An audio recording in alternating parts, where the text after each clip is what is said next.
Et si je vous disais qu'il existe un métal qui ne peut être détruit ni par le feu, ni par la pression, ni par le temps?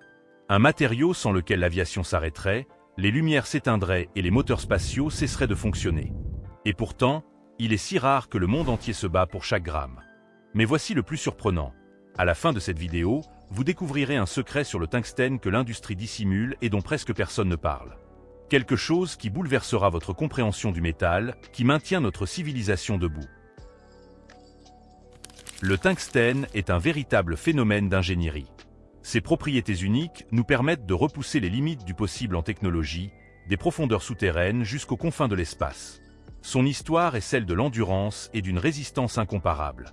Le tungstène occupe la position 74 dans le tableau périodique des éléments, faisant partie de la famille des métaux de transition. Il possède le point de fusion le plus élevé de tous les métaux présents sur Terre, l'incroyable température de 3422 degrés Celsius. Pour mettre cela en perspective, c'est une température à laquelle la plupart des autres métaux se seraient vaporisés depuis longtemps.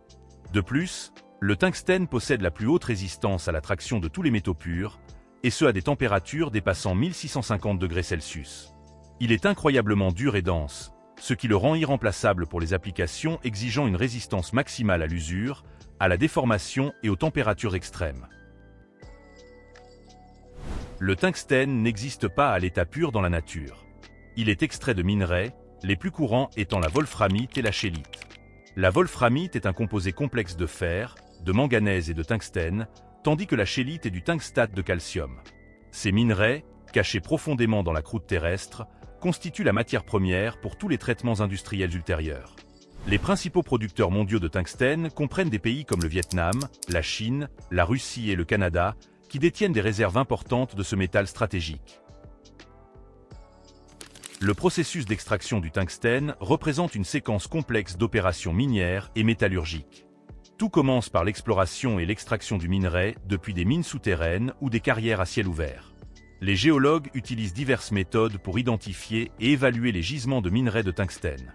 Ensuite, à l'aide de puissantes foreuses et d'explosifs, le minerai est extrait des profondeurs de la Terre. C'est un travail difficile et dangereux qui exige une technologie de pointe et des normes de sécurité strictes.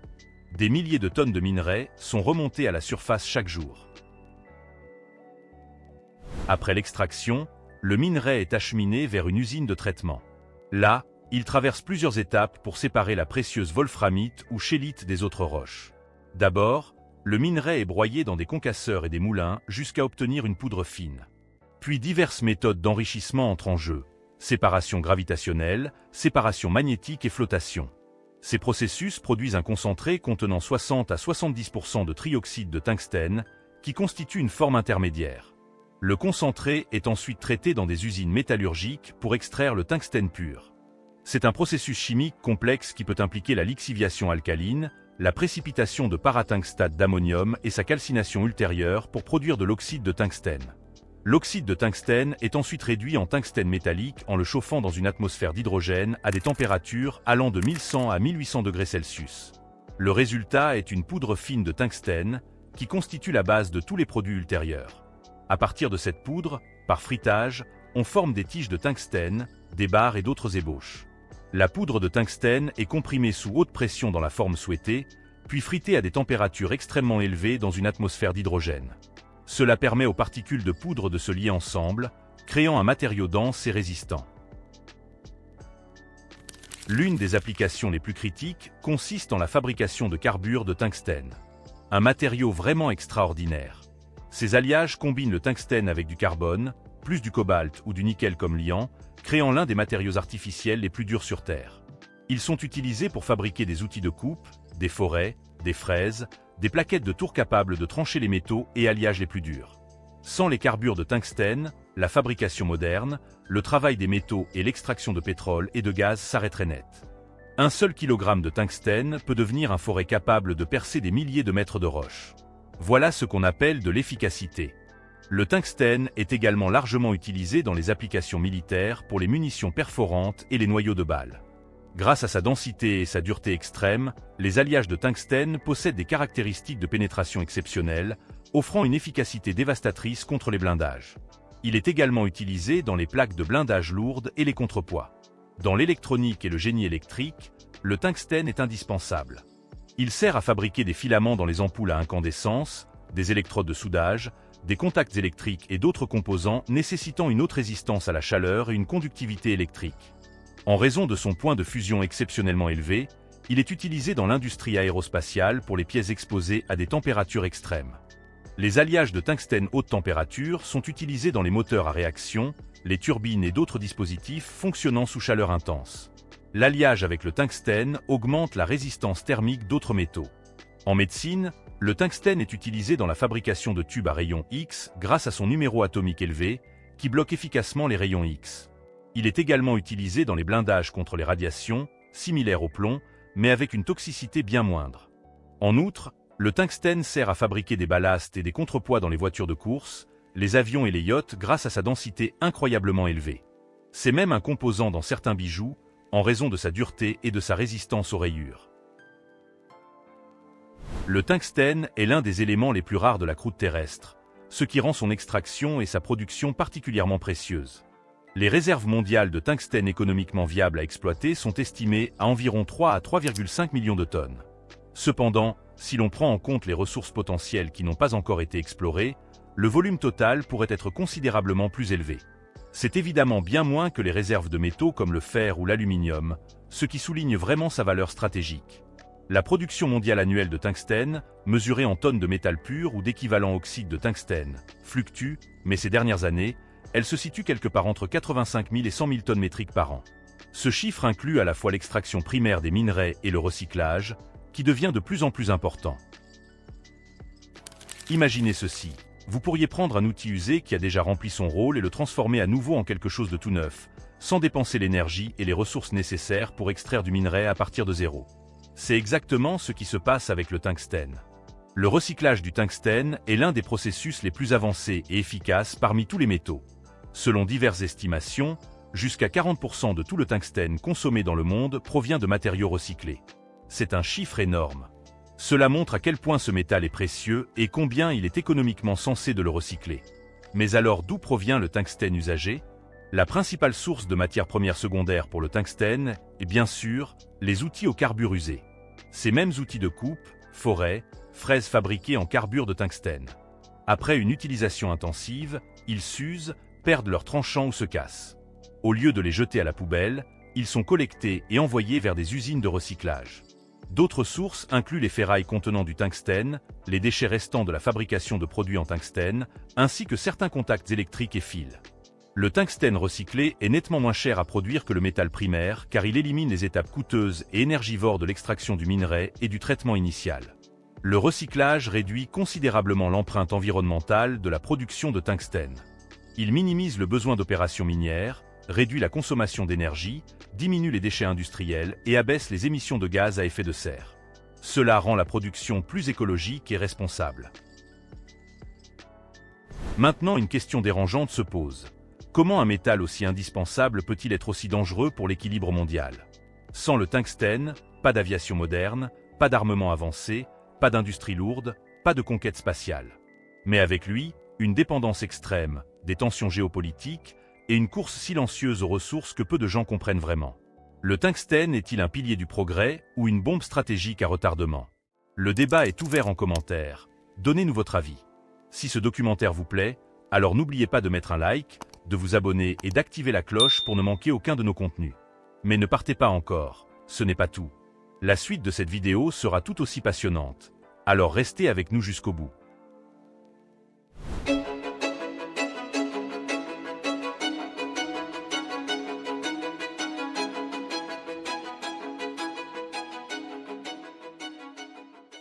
T'es-tu déjà demandé ce qu'il y a de commun entre le smartphone que tu utilises chaque jour pour regarder des vidéos et le chasseur supersonique qui franchit la barrière du son à plusieurs kilomètres d'altitude? La réponse est un métal. Mais pas n'importe lequel. C'est un matériau né du feu et du vide, si résistant qu'il protège les sous-marins dans les profondeurs écrasantes de l'océan, et si pur que le corps humain l'accepte comme une partie de lui-même. Voici le titane, un élément qui nous entoure, mais dont l'origine est l'une des plus épiques sagas industrielles de l'humanité. Transformer un simple sable grisâtre en ce supermatériau exige de maîtriser des températures plus élevées que la lave d'un volcan et de créer un vide plus parfait encore que celui de l'espace. Comment l'humanité est-elle parvenue à forger, à partir de la poussière terrestre, un métal aux qualités quasi divines? C'est l'histoire de la manière dont nous avons dompté l'indomptable pour en faire la colonne vertébrale de notre technologie la plus avancée. Le voyage du titane ne commence pas dans un laboratoire futuriste, mais au cœur de paysages vastes et sauvages. Il est le 9e élément le plus abondant de la croûte terrestre, ce qui signifie qu'il est partout, et pourtant nulle part à la fois. On ne le trouve pas sous forme de pépites brillantes comme l'or. Il se cache à la vue de tous, enfermé dans des minéraux semblables à du sable foncé et banal, appelés ilménite et rutile. La chasse à ce trésor déguisé est une entreprise de proportions titanesques. Sur certaines côtes, la méthode est d'une brutalité presque primitive. D'immenses canons à eau projettent des jets à la puissance d'un ouragan, désintégrant littéralement les dunes de sable. Le bruit est un rugissement continu, tandis que des tonnes de sable se transforment en une boue agitée. Là, c'est la physique qui fait le gros du travail. Les particules de titane, beaucoup plus denses, coulent rapidement, tandis que le sable ordinaire, plus léger, est emporté par le courant. C'est comme tamiser une plage entière pour y trouver des grains d'or. Sauf qu'ici, la quête porte sur une poudre grise. Dans les mines continentales, l'échelle devient encore plus vertigineuse. Des excavatrices géantes, hautes comme des immeubles de 3 étages, aux griffes capables d'engloutir une voiture, retirent méthodiquement la couche superficielle de la Terre. Elles creusent des cratères si vastes qu'ils sont visibles depuis l'espace. Des camions de transport, chacun capable de porter le poids de 100 voitures familiales, assurent un flot ininterrompu entre la mine et l'usine de traitement. Pour chaque kilo de titane qui finira dans un produit de haute technologie, des dizaines de tonnes de roches et de terre doivent être déplacées.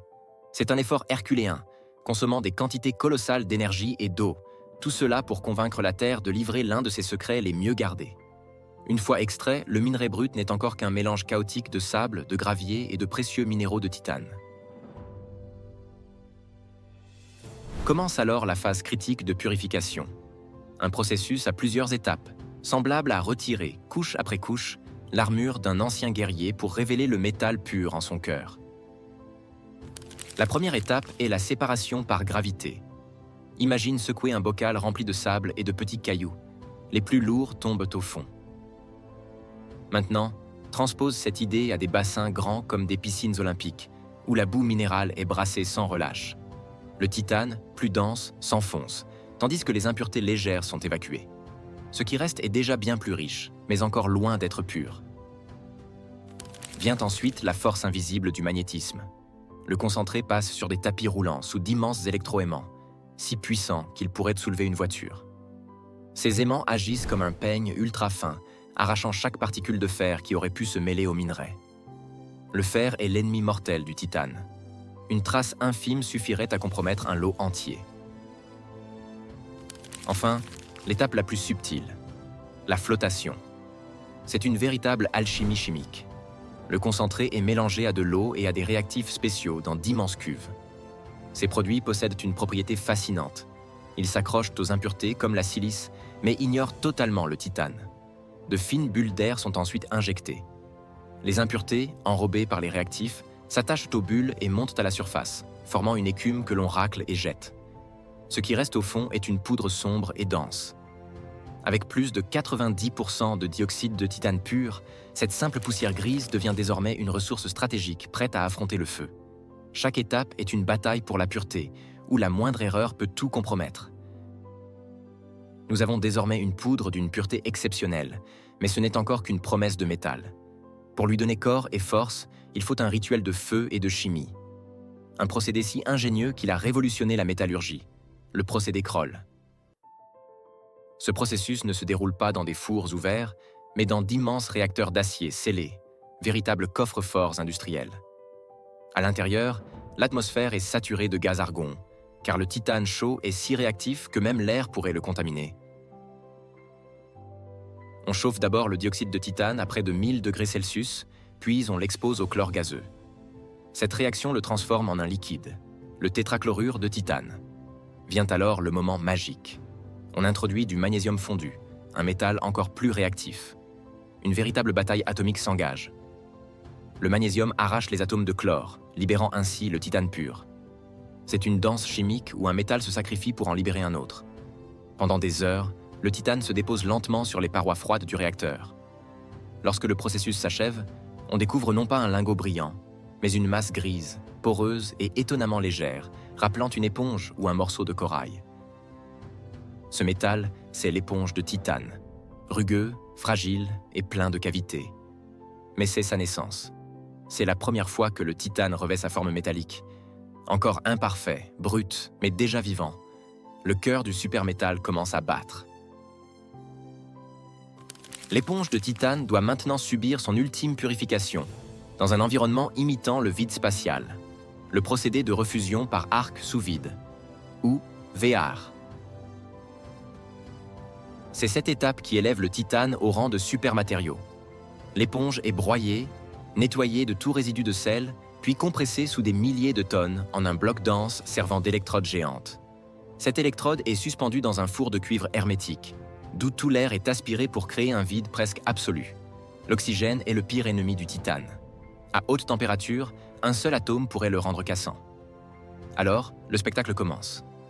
Une décharge électrique d'une intensité colossale crée un arc lumineux entre l'électrode et la base du four. Un éclair artificiel, plus brillant que le soleil, générant des milliers de degrés. L'arc fait fondre la pointe de l'électrode, goutte après goutte. Chaque goutte de titane liquide tombe dans un moule de cuivre refroidi à l'eau. Lentement, très lentement, le lingot se forme, patiemment bâti pendant des heures. Ce refroidissement parfait élimine bulles et impuretés, qui s'évaporent dans le vide. À la fin, il ne reste qu'un cylindre parfait de titane pur, brillant, dense, presque indestructible. Si le procédé Kroll fut sa naissance, celui-ci est son baptême. Mais le lingot, malgré sa pureté, n'est encore qu'un bloc brut. Pour devenir utile, il doit être façonné. Une combinaison de force titanesque et de précision chirurgicale. On commence par le chauffer à plus de 1000 degrés Celsius jusqu'à ce qu'il prenne une teinte orange cerise. Des bras robotiques le déplacent vers la presse de forge. Sous une pression de 50 000 tonnes, le poids d'un porte-avions, le métal est martelé à coups réguliers. Chaque impact ne façonne pas seulement la forme, il réorganise sa structure interne, alignant les cristaux pour le rendre encore plus solide. Une fois forgé en barres ou en plaques, vient la phase de précision, l'usinage. Et usiner le titane est une tâche légendairement difficile. C'est comme sculpter du granit avec un couteau de poche. Le métal est si dur et conduit si mal la chaleur que l'outil de coupe chauffe et fond presque. C'est pourquoi tout le processus est inondé d'un flux constant de liquide de refroidissement. Dans les centres d'usinage à commande numérique, les outils à pointe de diamant exécutent un balai robotique d'une exactitude extrême. Chaque trajectoire, programmée en milliers de lignes de code, retire la matière à la précision du micron, plus fin qu'un cheveu humain. C'est dans ce balai entre puissance et finesse que le titane prend enfin sa forme finale. Une pale de turbine d'avion, une vis chirurgicale prête à fusionner avec l'os humain, ou encore le châssis élégant d'une montre de luxe. Ainsi s'achève le voyage, de la roche brute à la perfection usinée. Le même titane, né d'un sable gris au bord d'une plage lointaine, ayant survécu au feu des réacteurs et au vide absolu, revient entre nos mains. Revois le smartphone. La caméra s'attarde sur sa structure, la fine armature de titane qui lui confère légèreté et solidité. Puis la scène s'élargit. On retrouve ce même éclat métallique dans la lame d'une turbine d'avion, tournant à une vitesse vertigineuse. On le voit dans la coque d'un sous-marin, glissant silencieusement dans les profondeurs obscures. Et on le découvre dans un implant médical, intégré au corps d'un être humain, redonnant mouvement et vie. Le voyage du titane, de la pierre à la perfection, est bien plus qu'un exploit d'ingénierie. C'est un hommage à l'ambition humaine. Un symbole de notre capacité à transformer les éléments les plus rebelles de la nature en instruments qui repoussent les limites du possible. L'histoire du titane prouve que, des minéraux de la Terre, nous pouvons forger des conquêtes qui atteignent le ciel et dominent les abysses. Si ce documentaire vous plaît, alors n'oubliez pas de mettre un like, de vous abonner et d'activer la cloche pour ne manquer aucun de nos contenus.